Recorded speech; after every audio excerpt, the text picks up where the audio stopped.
جربت طرق كتير لصوابع زينب، مفيش احلى من الوصفة دي.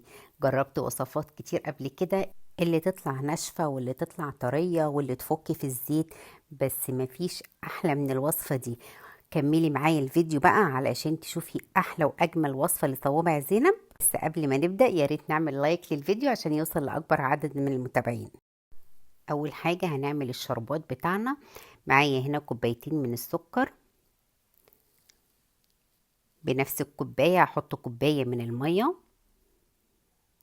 معايا عصير نص ليمونة. هقلبهم كده كويس كده مع بعض، لان طبعا السكر وهو على النار احنا ما بنقلبوش خالص يا جماعة علشان ما يسكرش مننا. معايا هنا معلقة كبيرة من عسل الجلوكوز، لو ما عندكيش مفيش مشكلة عادي تقدري تستغني عنها. هاخده بقى واحطه على النار كده، اول ما يبدأ يغلي هعد 7 دقايق بالظبط.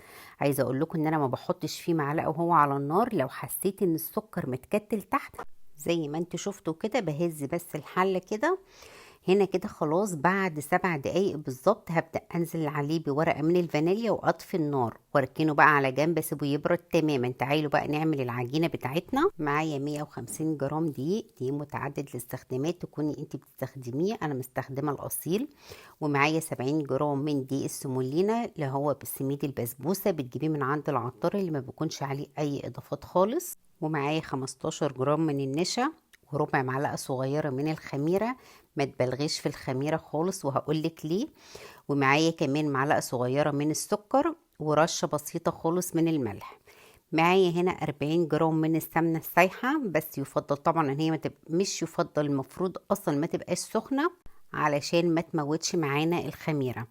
هقلب السمن كويس قوي كده مع الدقيق. انا عايزة ابس بمعنى اصح كده الخليط، لان البس ده هو ده اللي بيخلي صوابع زينب دايبة معانا زي ما تكوني بتبسي كحك بالظبط.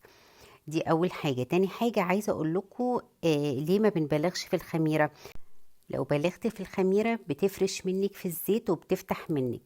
دي حاجة. تاني حاجة فايدة السكر كمان، عايزة اقول لكم ان هو بيدي لون حلو جدا جدا لصوابع زينب بتاعتنا وقت القلي. والنشا بتدي قرمشة حلوة جدا برضو لصوابع زينب. بصوا انا ببس بالظبط كده يا جماعة زي ما اكون ببس كحك بالظبط، علشان انا عايزة الصوابع زينب بتاعتي تطلع دايبة.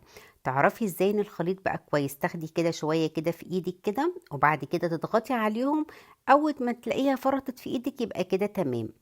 معايا هنا بقى 87 جرام من المية. المية تكون دافية طبعا عشان احنا في الشتاء، علشان العجينة تخمر معانا بسرعة.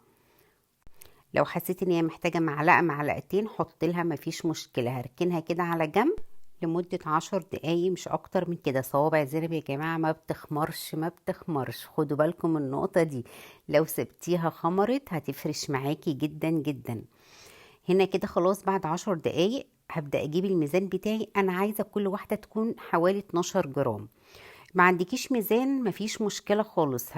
هتعملي حجم العجينة زي كده الليمونة الصغيرة كده او الليمونة الوسط. انا كده كده هكتب لكم المقادير ان شاء الله بالميزان وبالكوبايات في اول كومنت. هنا كده خلاص كورتها كده بالشكل ده. تعالوا بقى نشوف بعد كده هنعمل ايه. هاخد كده اول كرة وابدأ اعملها كده زي الكفتة كده بالظبط، اكنك بتصبعي كفتة بالظبط. وبعد كده هتجيبي بقى اي مصفى عندك، او مثلا على المبشره بتاعه البصل، بس اغسليها كويس طبعا، وهتعمليها كده بالشكل ده وهتلفيها كده بالظبط. التشكيل سهل خالص مفيش اسهل منه. ركزوا بقى انا هعمل ايه.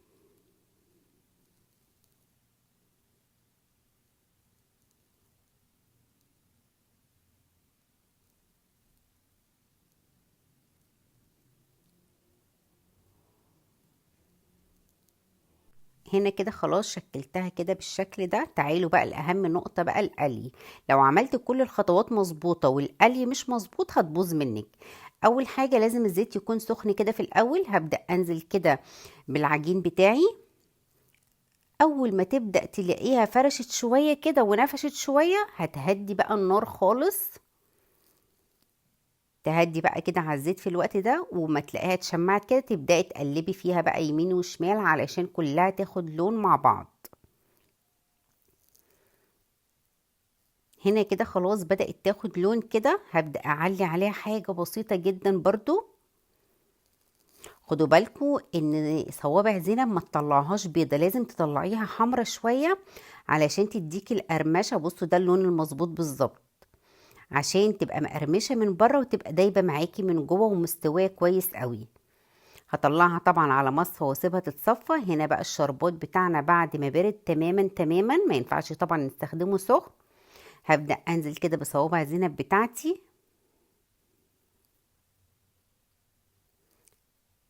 وابدأ كده اصفيها كده من الشربات واطلعها على مصفى واسيبها تنزل اي سيرب فيها زيادة. هنا كده خلاص كانت جاهزة معانا. بصوا بقى عاملة ازاي، ولا فتحت مننا ولا فكت مننا في الزيت ولا فرشت ولا اي حاجة.